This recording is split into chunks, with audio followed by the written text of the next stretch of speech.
Hello friends, welcome back our YouTube channel पे on science.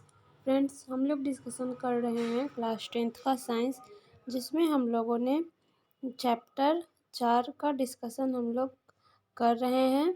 जिसमें कि फ्रेंड्स हम लोग का इस चैप्टर से 3 वीडियो हो चुका है और ये चौथा है, जिसमें फ्रेंड्स आज हम लोग दहन के बारे में पढ़ेंगे। तो चलिए फ्रेंड्स हम लोग शुरू करते हैं। देखिए यहाँ पे दिया हुआ है, अपने सभी अपरूपों में कार्बन ऑक्सीजन में दहन करके ऊष्मा एवं प्रकाश के साथ कार्बन डाइऑक्साइड देता है। दहन पर अधिकांश कार्बन यौगिक भी प्रचुर मात्रा में ऊष्मा एवं प्रकाश को मुक्त करते हैं। निम्नलिखित वे ऑक्सीकरण अभिक्रियाएं हैं जिनका अध्ययन आपने पहले अध्याय में किया था। देखिए फ्रेंड्स, यहाँ पे 3 समीकरण दिया हुआ है, जिसमें कि हम लोग इस समीकरण को देख चुके हैं। यहाँ पे कार्बन प्लस ऑक्सीजन जो है अभिक्रिया करके कार्बन डाइऑक्साइड बनाया और ऊष्मा एवं प्रकाश को मुक्त किया। उसी तरह यहाँ मीथेन और ऑक्सीजन जलकर कार्बन डाइऑक्साइड और जल निर्माण किया और ऊष्मा और प्रकाश को उत्पन्न किया। उसी तरह से फ्रेंड्स यहाँ पे दिया हुआ देखिए CH3 CH2OH प्लस O2 बनाया गया CO2 प्लस H2O और ऊष्मा और प्रकाश। फ्रेंड्स यहाँ दिया हुआ है, पहले अध्याय के अध्ययन की गई विधि से आप 2 और 3 अभिक्रियाओं को संतुलित कीजिए। यहाँ पे अभिक्रिया को संतुलित करना है। आगे दिया हुआ है फ्रेंड्स क्रियाकलाप 4.3, इसमें दिया हुआ है, पहले तो सावधानी दे दिया गया है, इस क्रियाकलाप के लिए शिक्षक का पर्यवेक्षण अनिवार्य है। एक स्पैचुला में एक एक करके कुछ कार्बन यौगिकों जिसमें नैफ्थलीन, कैम्फर, एल्कोहल को जलाइए। उसके बाद दिया हुआ ज्वाला की प्रकृति का परीक्षण कीजिए तथा लिखिए कि धुआं उत्पन्न हुआ या नहीं। ज्वाला के ऊपर धातु की एक तस्तरी रखिए, इसमें से किसी भी यौगिक के कारण क्या तस्तरे पर कोई निक्षेपण हुआ। तो देखिए फ्रेंड्स, हम लोग क्रियाकलाप कर रहे हैं 4.3, जिसमें कि एक स्पैचुला को एक एक करके कुछ कार्बन यौगिक जैसे कि नैफ्थलीन, कैम्फर, एल्कोहल को जलाना था। तो इसमें क्वेश्चन बनता है कि ज्वाला की प्रकृति का परीक्षण कीजिए तथा लिखिए कि धुआं उत्पन्न हुआ या नहीं। तो फ्रेंड्स इसका उत्तर हो जाएगा, संतृप्त हाइड्रोकार्बन हवा की अधिकता में नीले लौह के साथ जलते हैं तथा धुआं नहीं निकलता है, जबकि असंतृप्त हाइड्रोकार्बन वायु की उपस्थिति में पीली लौह के साथ जलता है और अधिक धुआं निकलता है। वहीं दूसरा क्वेश्चन यहाँ से हो जाएगा, ज्वाला के ऊपर धातु की एक तस्तरी रखिए, इसमें से किसी भी यौगिक के कारण क्या तस्तरी पर कोई निक्षेपण हुआ।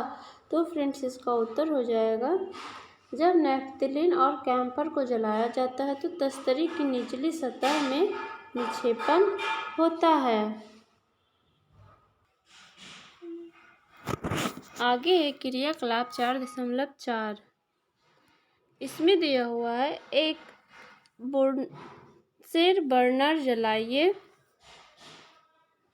तथा विभिन्न प्रकार की ज्वालाओं या धुएं की उपस्थिति को प्राप्त करने के लिए उसके आधार पर वायु छिद्र को व्यवस्थित कीजिए। आगे दिया हुआ है, पीली कजली ज्वाला कब प्राप्त हुई, नीली ज्वाला कब प्राप्त हुई। हमारा क्वेश्चन बनता है पीली ज्वाला कब प्राप्त हुई। तो इसका उत्तर हो जाएगा, असंतृप्त कार्बन यौगिक को बुनसेर बर्नर द्वारा जलाया जाता है तो अत्यधिक काले धुएं वाली पीली ज्वाला निकलती है। वायु की आपूर्ति को सीमित कर देने से अपूर्ण दहन होने पर संतृप्त हाइड्रोकार्बनों से भी कजली ज्वाला निकलती है। आगे है, नीली ज्वाला कब प्राप्त हुई। तो इसका उत्तर हो जाएगा, जब घरों में गैस किरोसिन के स्टोव को जलाया जाता है तो उसमें वायु के लिए छिद्र होते हैं, जिससे पर्याप्त मात्रा में ऑक्सीजन समृद्ध मिश्रण जलकर स्वच्छ नीली ज्वाला देता है। आगे दिया हुआ है, संतृप्त हाइड्रोकार्बन से सामान्यतः स्वच्छ ज्वाला निकलेगी, जबकि असंतृप्त कार्बन यौगिकों से अत्यधिक काले धुएं वाली पीली ज्वाला निकलेगी। इसके परिणाम स्वरूप क्रियाकलाप 4.3 में धातु की तस्तरी पर कजली निक्षेपण होगा, लेकिन वायु की आपूर्ति को सीमित कर देने से अपूर्ण दहन होने पर संतृप्त हाइड्रोकार्बन से भी कजली ज्वाला निकलेगी। घरों में उपयोग में लाए जाने वाली गैस केरोसिन के स्टोव में वायु के लिए छिद्र होते हैं, जिसमें पर्याप्त मात्रा में ऑक्सीजन समृद्ध मिश्रण जलकर स्वच्छ नीली ज्वाला देता है। यदि कभी बर्तनों के तले काले हुए दिखाई दे तो इसका अर्थ होगा कि वायु छिद्र अवरुद्ध है तथा ईंधन का व्यर्थ व्यय हो रहा है। कोयले तथा पेट्रोलियम जैसे ईंधनों में कुछ मात्रा में नाइट्रोजन तथा सल्फर होती है। इसके दहन के फलस्वरूप सल्फर तथा नाइट्रोजन के ऑक्साइड का निर्माण होता है, जो पर्यावरण में प्रमुख प्रदूषक है।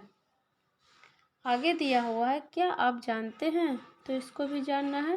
इसमें दिया हुआ है, क्यों जलते हुए पदार्थ ज्वाला उत्पन्न करते हैं अथवा नहीं करते हैं। तो इसको भी हम लोग पढ़ते हैं। क्या आपने कभी कोयले अथवा लकड़ी की अग्नि को देखा है? यदि नहीं तो अगली बार जब भी अवसर मिले तो आप ध्यान से देखिए कि लकड़ी अथवा कोयले का जलना आरंभ होने पर क्या होता है। आपने देखा कि एक मोमबत्ती या गैस स्टोव की एलपीजी जलते समय ज्वाला उत्पन्न करती है। यद्यपि आप देखेंगे कि अंगूठी में जलने वाला कोयला या तारकोल कभी कभी लाल रंग के समान उज्ज्वल होता है तथा बिना ज्वाला के ऊष्मा देता है। ऐसा इसलिए होता है क्योंकि केवल गैसीय पदार्थों के जलने पर ही ज्वाला उत्पन्न होती है। लकड़ी या चारकोल जलने पर उपस्थित वाष्पशील पदार्थ वाष्पीकृत हो जाते हैं तथा आरंभ में ज्वाला के साथ जलते हैं। गैसीय पदार्थों के परमाणु को ताप देने पर एक दीप्त ज्वाला दिखाई देती है तथा उज्ज्वल होना आरंभ करती है। प्रत्येक तत्व के द्वारा उत्पन्न रंग उस तत्व का अभिलाक्षणिक गुण होता है। गैस स्टोव की ज्वाला में तांबे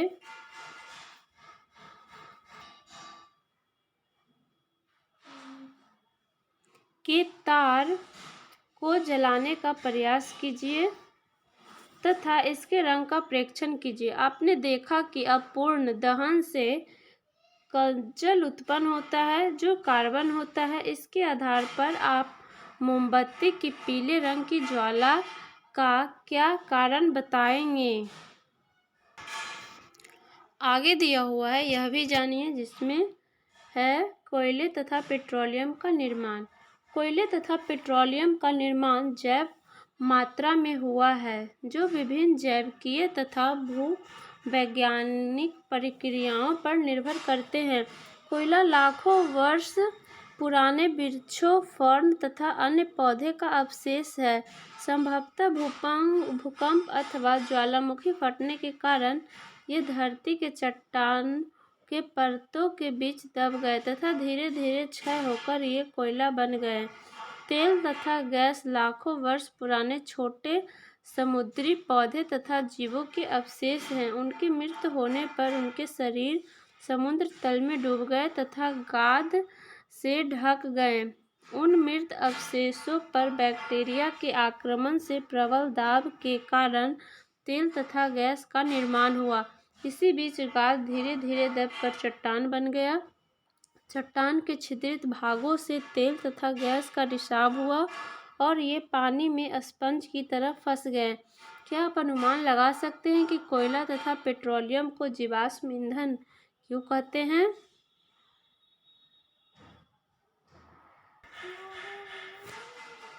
आगे दिया हुआ है ऑक्सीकरण। इसमें दिया हुआ है क्रियाकलाप 4.5। यहाँ पे एक परख नली में लगभग 3 ml एथेनॉल लीजिए तथा इसे जल ऊष्मक में सावधानी से गर्म कीजिए। दूसरा है, इस विलयन में क्षारीय पोटेशियम परमैंगनेट का 5% एक एक बूंद करके डालिए। डालने पर आरंभ में क्या पोटेशियम परमैंगनेट का रंग बना रहता है? अधिक मात्रा में डालने पर पोटेशियम परमैंगनेट का रंग लुप्त क्यों नहीं होता? तो फ्रेंड्स, इसका हम लोग उत्तर आगे दिया हुआ प्रथम अध्याय में आपने ऑक्सीकरण की अभिक्रिया का अध्ययन किया।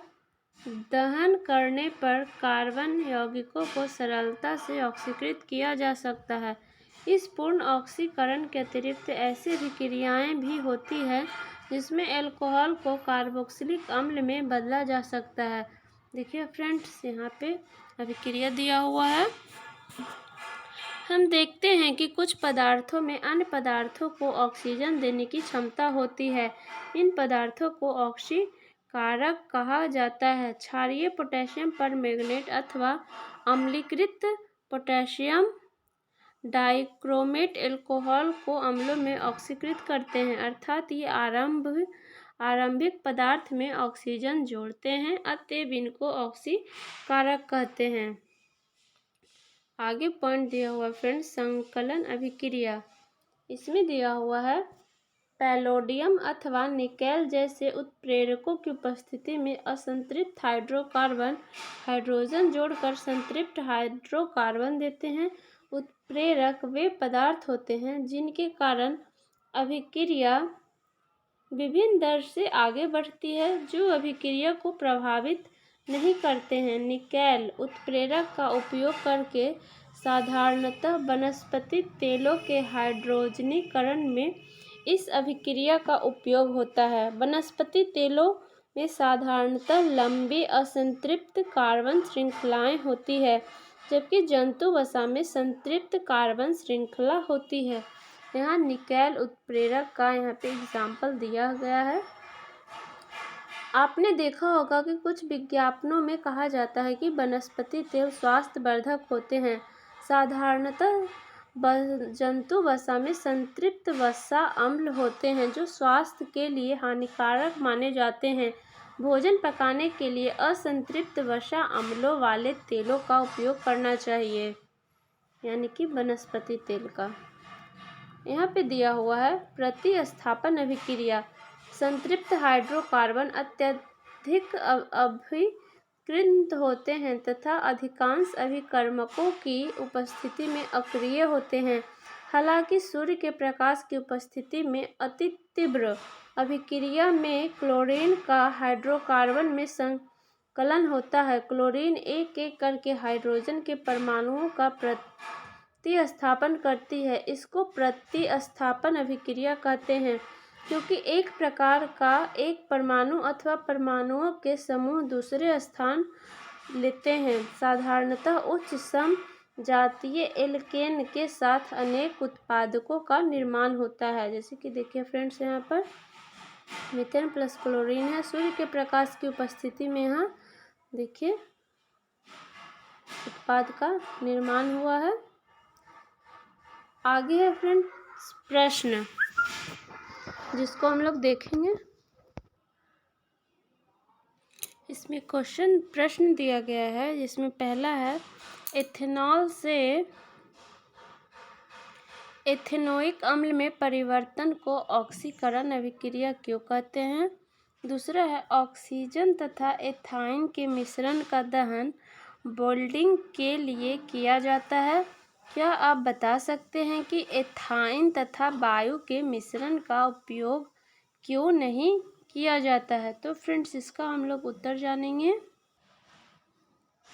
हम लोग पहला क्वेश्चन का आंसर देख रहे हैं फ्रेंड्स। देखिए दिया हुआ है, एथेनॉल से एथेनोइक अम्ल में परिवर्तन को ऑक्सीकरण अभिक्रिया क्यों कहते हैं? तो इसका उत्तर हो जाएगा, एथेनोइक अम्ल में एथेनॉल की अपेक्षा ऑक्सीजन के एक परमाणु अधिक तथा हाइड्रोजन के 2 परमाणु कम होते हैं।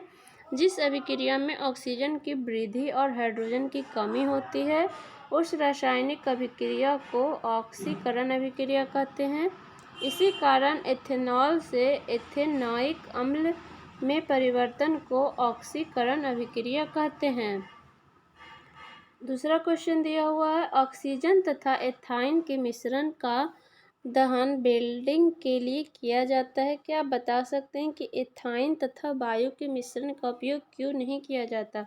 तो इसका उत्तर हो जाएगा क्योंकि वायु में निष्क्रिय गैस तथा हाइड्रोजन गैस होती है, जिसके कारण एथाइन के दहन में ऑक्सीजन की अधिकता के कारण दहन ठीक से नहीं होती है।